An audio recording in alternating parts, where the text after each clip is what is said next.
தமிழ்நாடு அரசு சட்டப்பேரவை உரிமை குழு 2 நாள் ஆய்வு பயணமாக நம்முடைய திருவண்ணாமலை மாவட்டத்திற்கு வருகை தந்துள்ளது. இன்று இந்த ஆய்வு பயணத்தை நம்முடைய மாவட்ட ஆட்சித்தலைவர்கள் தலைமையேற்று குழு உறுதிமொழி இருக்கின்ற துறை சார்ந்த கள ஆய்வை மேற்கொள்ள வேண்டும் என்று விரும்பியது. அதை நம்முடைய மாவட்ட ஆட்சித்தலைவர்கள் வழிநடத்தி சென்று இந்த ஆய்வுக்குழுவில் பல ஆய்வுகளை மேற்கொண்டிருக்கிறது. அந்த வகையில் திருவண்ணாமலை மாவட்ட ஆட்சித்தலைவர் அலுவலக வளாகத்தின் அருகாமையில் இருக்கிற அரசு விருந்தினர் இல்லம் சுமார் 4,22,00,000 ரூபாயில் கட்டப்பட்டு பயன்பாட்டிற்கு வந்திருக்கிறதா, தரமாக கட்டப்பட்டிருக்கிறதா என்பதை குழு ஆய்வு செய்தது. அதற்கு பிறகு அமராவதி முருகையன் அரசு உயர்நிலைப் பள்ளியை திடீரென்று குழு தனது கள ஆய்வு மேற்கொண்டது. அந்த பள்ளி மிக அற்புதமாக தலைமை ஆசிரியர் பெருமக்களால் கல்வி அதிகாரிகளால் நிர்வகிக்கப்பட்டு அங்கு மிகச்சிறப்பாக இயங்கி வந்தது. அந்த மாணவியிடமிருந்து ஏதாவது குறைகள் இருக்கிறதா உங்களுக்கு என்று நாங்கள் கேட்டோம். அவர்கள் தங்களுக்கு என்று ஒரு ஆடிட்டோரியமும் நம்ம மாடிகளில் இருந்து ஏறுவதற்கு இறங்குவதற்கான திறந்து கிடக்கிறது. சமூக விரோதிகள் உள்ளே வருகிறார்கள், அதற்கான கேட்டு அமைத்து தரப்பட வேண்டும் என்றோம். அதுபோன்று அங்கிருக்கிற சமையல் கூடத்திற்கு குடிநீர் வசதி இல்லாத ஒரு சூழல், பள்ளிக்கு வருகின்ற பைப்பில் தண்ணி பிடிக்க வேண்டிய நிலை இருந்தது. குழு கூட்டம் முடிவதற்குள் அந்த சமையல் சத்துணவு கூடத்திற்கு தனி டேப்பிங் குடிநீர் வசதி ஏற்பட வேண்டும், அதை புகைப்படத்துடன் குழுவுக்கு மாலைக்குள் அளிக்க வேண்டும் என்று குழு உத்தரவிட்டது. உடனடியாக அதை அமைத்து அவர்கள் புகைப்படத்தை குழுவுக்கு தந்திருக்கிறார்கள். அதுபோன்று அங்கு லேப் வசதி வேண்டும் என்று கேட்டிருக்கிறார்கள். அதற்கான எக்யூப்மெண்ட்ஸ், அதற்கான வசதி வாய்ப்பு ஏற்படுத்தி தர வேண்டும் என்று அது குழு பரிந்துரை செய்கிறது. மாவட்ட ஆட்சித்தலைவர் மேற்பார்வையில் கண்டிப்பாக ஆணையர்கள் இதையெல்லாம் செய்துவிட்டு புகைப்படத்தை 3 மாத காலத்திற்கு குழுவுக்கு அனுப்பி வைக்க வேண்டும் என்று குழு உத்தரவிட்டு, அதற்கு பிறகு நம்முடைய இங்கு 36 கோடி ரூபாயில் இங்கு நடைபெறுகின்ற குடிநீர் திட்டப் பணிகள் எவ்வாறு நடைபெறுகிறது என்பதை குழு ஆய்வு செய்தது. அது பத்திரிகையாளர்கள் காலை வருகின்றீர்கள். தற்போது பெரும்பான்மை பணிகள் முடிக்கப்பட்டிருக்கிறது. இன்னும் 2 கிலோமீட்டர் அளவில் பைப் லைன் பொருத்தப்படுகின்ற பணி நடைபெற்று பின்பு அது முழுவதுமாக அவர்களுக்கு பாதுகாக்கப்பட்ட குடிநீர் வழங்குவதை உறுதி செய்யும். அந்த பணியை குழு ஆய்வு செய்தது. அதற்கு பிறகு நம்முடைய அம்மாபாளையத்தில் நம்முடைய ஆவின் நிறுவனத்தின் சார்பாக அங்கு சுமார் 60 கோடி ரூபாயில அங்கு அந்த பால் பவுடர் தயாரிப்பது, நெய் தயாரிப்பது, வெண்ணெய் தயாரிப்பது, இந்த உரிமை நிறைவேற்றப்பட்டிருக்கிறதா, இது எல்லாம் பால் பவுடர்கள் பேக்கிங் செய்யப்படுகிறதா, அதை பாதுகாக்க வைப்பதற்கான குளிர்சாதன கிடங்குகள் அமைக்கப்பட்டு அது அந்த குளிர்சாதன கிடங்கு இயங்குகிறதா என்பதையெல்லாம் காலை குழு ஒவ்வொரு யூனிட்டாக சென்று பார்வையிட்டது. தற்போது 60 கோடி ரூபாயில் அந்த பணி முடிக்கப்பட்டு அங்கு சுமார் 2 லட்சம் பால் கொள்முதல் செய்யப்பட்டு இந்த பணிகள் அங்கு நடந்தேறி வந்ததை குழு உறுதி செய்திருக்கிறது. அதுபோன்று தன்றாம்பட்டு செங்கம் பகுதியில் உள்ள 35 அந்த பகுதி தொகுதி மக்கள் பயனடைக்கிற வகையில் 35 லட்சம் ரூபாய் செலவில் ஒரு புதிய ஆரம்ப சுகாதார நிலைய அமைப்பு என்ற பணி நடைபெற்றிருக்கிறதா, மக்கள் பயன்பெறுகிறதா என்று குழு ஆய்வு செய்தது. அது இன்றைக்கு பயன்பாட்டுக்கு வந்திருக்கிறது. பல கர்ப்பிணி பெண்களுக்கு காலை கூட சட்டப்பேரவை குழு மாவட்ட ஆட்சித்தலைவரோடு சேர்ந்து அந்த கிட்ஸ் வழங்கப்பட்டது. அங்கே லஞ்சம் வாங்குகிறார்களா, பணம் கேட்கிறார்களா, வெளியில் மருந்து மாத்திரை வாங்கி வர சொல்கிறார்களா என்றெல்லாம் குழு அடுக்கடுக்கான கேள்விகளை அனைத்து பொதுமக்களிடம் முன்வைத்தது. எங்களை எல்லாம் கவனிக்கிறார்கள், எந்த குற்றமும் இல்லை என்று தெரிவித்திருக்கிறார்கள். ஆக அடுத்தது சாத்தனூர் அணை, அங்கு நீண்ட நெடிய கோரிக்கை, திருவண்ணாமலை நம்முடைய பக்கத்து மாவட்டமான விழுப்புரம், கடலூர் இந்த மாவட்ட மக்கள் பயன்படுகின்ற வகையில் அங்கு ஒரு புதிய திட்டம் விழுப்புரத்தில் நடந்த ஒரு அரசு விழாவில் முதலமைச்சர் அவர்கள் அறிவித்தார்கள். அந்த திட்டத்திற்கான பூர்வாங்க பணிகளை துறை அலுவலர் பெருமக்கள் எப்படி செய்திருக்கிறார்கள் என்பதை குழு நேரடியாக கள ஆய்வு செய்வதற்கு அங்கு பத்திரிகை நண்பர்களோடு சென்றது. அங்கு பொதுப்பணித்துறை அதிகாரிகள் எங்களுக்கு விளக்கம் அளித்திருக்கிறார்கள். 300 கோடி ரூபாயில் நீண்ட நாள் கோரிக்கையாக இருக்கின்ற அந்த திட்டத்தை நிறைவேற்றுவதற்கு முதலமைச்சர் அறிவித்த பிறகு அதற்கான பூர்வாங்க பணிகள் திட்ட மதிப்பீடு தயார் செய்யப்பட்டு அரசின் ஒப்புதலுக்கும் அரசாணைக்கும் சென்றிருக்கிறது. குழு விரைவாக அதற்கு அரசாணை வெளியிட்டு நிதி ஒதுக்கி அந்த நீண்ட நெடிய நந்தன் கால்வாய் திட்டம் நிறைவேற்றி திருவண்ணாமலை உள்ளிட்ட விழுப்புரம் உள்ளிட்ட மாவட்ட மக்களுக்கும் விவசாயிகளுக்கும் குடிநீருக்கும் பயனுள்ளதாக அமைய வேண்டும். துறை அதிகாரிகள் விரைவாக அதை கண்காணித்து அந்த திட்டத்துக்கு அனுமதி பெற்று நடைமுறைக்கு கொண்டு வர வேண்டும் என்று குழு அறிவுரை செய்து அதற்கு பிறகு மாவட்ட ஆட்சித்தலைவர் அலுவலகத்தில் இந்த ஆய்வுக் கூட்டத்தை இந்த மாவட்டத்துடைய துறைத் தலைவர்கள் அனைத்து துறை அதிகாரிகள் 1-2 அதிகாரிகள் நீதிமன்றம் துறை சார்ந்த அலுவல் கூட்டம் என்ற அடிப்படையிலே வரவில்லை. அவர்கள் முறையாக மாவட்ட ஆட்சித்தலைவரிடம் அனுமதி பெற்ற அதிகாரிகளை நாங்கள் அவருக்கு விதிவிலக்கை தந்துவிட்டோம். மாவட்ட ஆட்சித்தலைவர் வர சொல்லியும் வராத அதிகாரிகள் ஏன் வரவில்லை என்ற விளக்கத்தை கேட்டிருக்கிறோம். அல்லது கூட்டம் முடிந்து இந்த மாவட்டத்தை விட்டு கமிட்டி கலைவதற்கு முன்பாக குழு முன் ஆஜராக வேண்டும் என்று உத்தரவிட்டிருக்கிறோம்.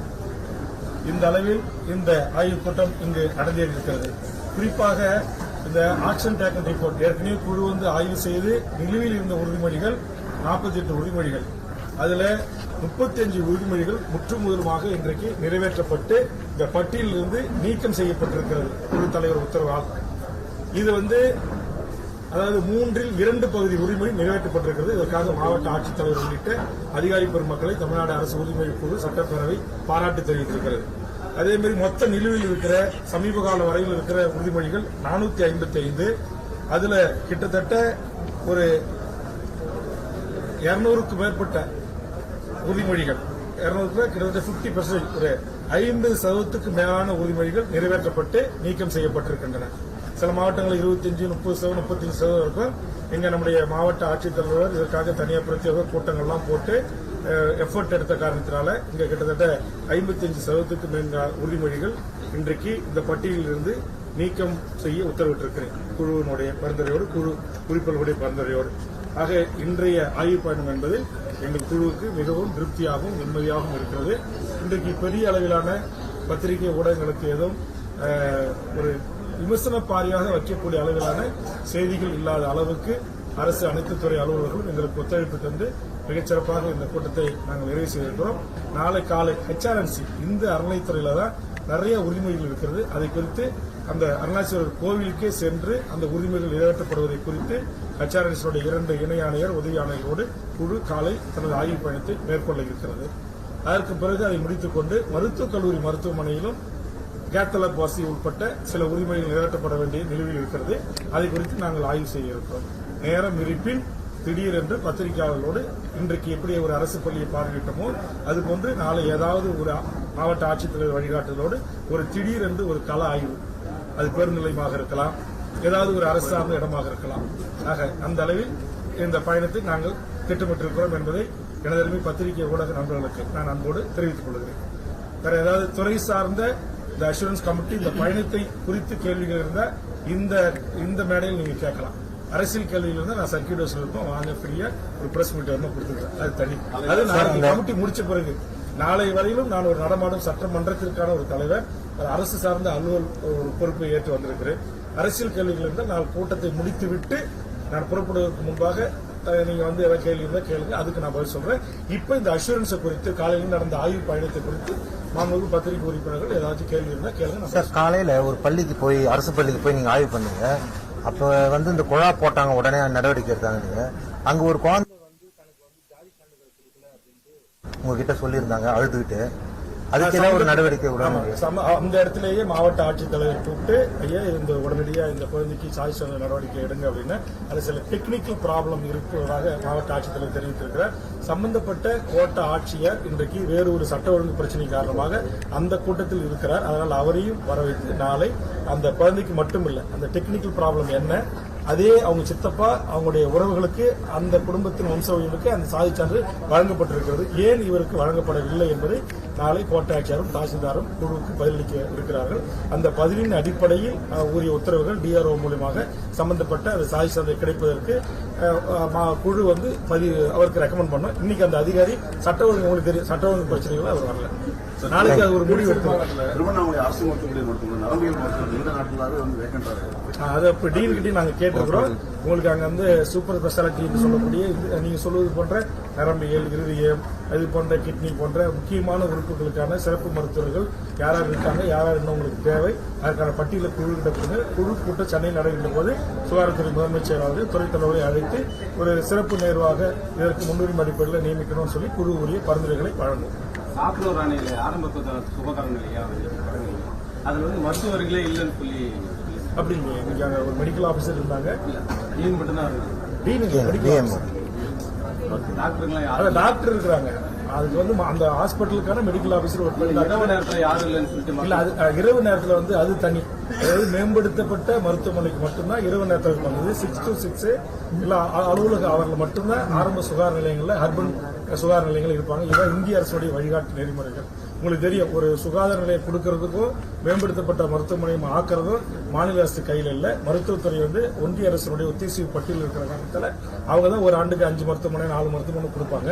அதனால 24 மணி நேரம் மருத்துவமனை இருக்க வேண்டும் என்று சொன்னால் அதுக்கான மேம்படுத்தப்பட்ட மருத்துவமனையாக அதுக்கு டாக்டர் நியமிக்கக்கூடிய அது அறிவிப்புல ஒன்றிய அரசு அதுக்கு அனுமதி அளிக்கணும். அதனால இப்போதைக்கு பகல் நேரங்கள் அங்கே டாக்டர் இருக்கணும், செவிலியர் இருக்கணும், பணியாளர்கள் இருக்கணும். பாம்பு கடி, தேல் கடிக்கு அவசர பிரிவுக்கு மருந்துகள் இருக்குதா என்றெல்லாம் குழு கால கேட்டு இருந்தது. அது எல்லாம் இருக்கு அப்படின்னு சொல்லியிருக்காங்க. சார், உலக பிரசித்தி பெற்ற அண்ணாமலையார் கோயிலுக்கு நாள்தோறும் பல மாநிலங்களிலிருந்து பல லட்சம் பக்தர்கள் வர்றாங்க. தற்போது வரை முறையான தரிசன வசதிங்கிறது இல்லாமல் இருக்கு. அந்த தரிசன வசதி ஏற்படுத்துவதற்காக ஏதேனும் ஒரு சிறப்பு அதிகாரி நியமிக்கப்பட்டு அனைத்து தரப்பு மக்களுக்கும் முறையான தரிசன வசதி ஏற்படுத்த முடியும். திருவண்ணாமலை டிஸ்ட்ரிக்ட் என்று ஒரு இணை ஆணையர் இருக்கிறாரு, அந்த கோவிலுக்கு என்று ஒரு இணை ஆணையர் இருக்காரு, இதெல்லாம் உதவி ஆணையர்கள் இருக்கிறாங்க. அதனால இது அரசினுடைய சிஸ்டத்துல இன்னைக்கு உங்களுக்கு தெரியும், இதை விட பெரிய கூட்டம் வருகின்ற திருச்செந்தூர் முருகன்லேருந்து திருச்செந்தூர் முருகன் கோவிலிருந்து எல்லா இடங்களும் இது போன்ற இணை ஆணைகளை கொண்டுதான் இதுவரை நிர்வகித்து வருகிறார்கள். நீங்கள் சொல்வது போல அருணாச்சல கோவில்களுக்கு வெளிநாட்டு பக்தர்களாக நிறைய வராங்க. அதனால இவர்களால நிர்வகிக்க முடியல என்கிற ஒரு கருத்துரு அவர்களிடமிருந்து அரசுக்கு அனுப்பப்பட்டால் அல்லது அந்த கச்சாரன்சி துறை அதிகாரிகளால் அனுப்பப்பட்டால் குழு அதை குறித்து அரசுக்கு உரிய தினமும் இதனாக்க பக்தர்களிடையே தாக்குதல் சம்பவமும் பக்தர்கள் கோயில் ஊழியம் தாக்கல் சம்பவம் வந்துட்டு ரெண்டாவது அவர்களுக்கு அடிப்படை வசதி. ஒரே நிமிஷம், பத்திரிகை நண்பர்கள் அதுக்கு ஏதாவது ஒரு சஜஷன், நீங்களே ஒரு ஆலோசனை, இந்த மாதிரி பண்ணலாம் சார், இந்த மாதிரி பண்ணலாம் சார், இந்த கோயில் இப்படி பண்ணிருக்காங்க சார், இதெல்லாம் வராமல் இருக்குது ஒரு ஆலோசனை எங்களுக்கு நீங்க ஒரு அறிவுரையா கூட கொடுங்க. அதை குழு அரசுக்கு ரெக்கமெண்ட் பண்றோம். ஒண்ணு மட்டும் நீங்க நாங்க செஞ்சிருக்கிறோம், இந்த கோயிலை சுற்றி தமிழ் மொழியை விட மற்ற மொழிகள், மாநில மொழிகள் பிரதானப்படுத்தப்பட்டிருப்பதாகவும் மற்ற மொழிகள் இங்கு எழுதப்பட்டிருப்பாங்க, தமிழ் எழுத்துக்கள் ரொம்ப சின்னதெல்லாம் இருக்கு அப்படின்னு சமூக ஆர்வலால் ஒரு மனு வரப்பட்டது. அதை கச்சாரன்சி அதிகாரிகளுக்கு நாங்கள் வழிகாட்டல் வழங்கியிருக்கோம். தமிழுக்கு முதன்மை இடம் கொடுங்க, அடுத்தது ஆங்கிலம், அப்படி கொடுங்க. இருமொழி கொள்கை தான் இந்த மாநிலம். அதனால அந்த இருமொழி கொள்கையை நடைமுறைப்படுத்தணும் அப்படின்னு நாங்கள் சொல்லியிருக்கிறோம். அரசு சார்பான அறிவிப்புகள்ல எழுத்துக்கள்ல தமிழ் கட்டாயம் இங்கு தமிழ் எழுத்துக்கள் தான் எழுதப்படணும், தமிழுக்கு தான் நீங்க பிரதான இடம் வழங்கணும் அப்படின்றத குழு பரிந்துரை சொல்லி தரிசன பிரச்சனைக்கு தீர்வு ஏற்படுத்த மக்கள் ஒரு கருத்து சொல்றாங்க. சொல்லுங்க. அதாவது செயல்திறன் கொண்ட நேர்மையான ஒரு IAS அதிகாரி இந்த கோயிலுக்கு நியமிக்கப்பட்டால் இது போல பிரச்சனைகள் பக்தர்கள் எதிர்பார்ப்பு இருக்காதுன்னு சொல்றாங்க. பத்திரிகையாளர்களுடைய நல்லெண்ணத்தை நான் மதிக்கிறேன், வரவேற்கிறேன். ஒரு IAS அளவில் ஒரு அதிகாரியை ஒரு கோவிலுக்கு நியமிக்கணும்னா அது அரசுடைய ஒரு கொள்கை முடிவு. கண்டிப்பாக நான் அடுத்த கூட்டத்தொடரில் சட்டமன்றத்தில் உங்களுடைய நல்ல ஒரு ஆலோசனை கருத்தை நான் பேசி வலியுறுத்துறேன். இது அரசின் கொள்கை முடிவு. பிரதான கோபுரத்துக்கு வெளியில நீண்ட வரிசையில மக்கள் 50 ரூபாய் டிக்கெட்ல நிக்கிறாங்க. ஆனா அதே இலவச தரிசனத்துல 5ஆம் பிரகாரத்துல காலியா தான் இருக்கு. இந்த கூட்டத்தை உள்ள அமைச்சாவே நமக்கு கூட்டத்தை கட்டுப்படுத்த முடியும். அந்த 50 ரூபாய் டிக்கெட்டை கட்டுப்படுத்தி நாளைக்கு ஹெச்ஆர்என்சி கமிஷனோட இதுக்குன்னு தனியாக ஒரு மீட்டிங் நடக்குது. நீங்க சொன்ன இந்த ஆலோசனையை நான் இந்த அறநிலைத்துறை இணை ஆணையரோடு கலந்து ஆலோசனை வருகை வந்ததுக்கு நன்றி. நாளைக்கு வந்துருங்க.